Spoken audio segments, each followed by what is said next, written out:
Le moelleux, le coulant et le croustillant, le tout dans un seul et même gâteau au chocolat. Si tu aimes le chocolat, tu vas vraiment te régaler. Je te montre comment faire ça. Je commence par mélanger les œufs avec le sucre et une pincée de sel. Donc il faut bien fouetter tous ces ingrédients-là jusqu'à ce qu'on arrive à un mélange assez épais et blanc, comme vous pouvez le voir. Ensuite, je rajoute l'huile petit à petit. Vous pouvez l'ajouter en une seule fois aussi, c'est pas un souci. Et je mélange bien tous ces ingrédients-là avant de rajouter les ingrédients secs, la farine, la levure et le cacao bien tamisés pour éviter les grumeaux et avoir la texture qu'on souhaite.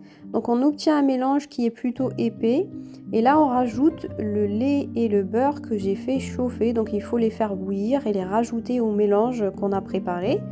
Et là, je mets tout ça dans un moule que j'ai beurré et j'ai mis un petit peu de cacao pour éviter que ça colle et je fais cuire dans un four préchauffé à 180 degrés.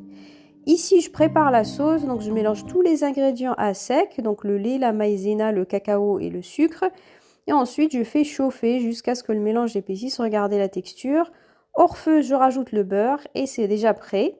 Ensuite, je prends mon biscuit qui a bien refroidi, je rajoute ma sauce qui est encore chaude, je laisse poser une dizaine à quinzaine de minutes avant de mettre la décoration. Donc c'est du riz soufflé que j'ai rajouté.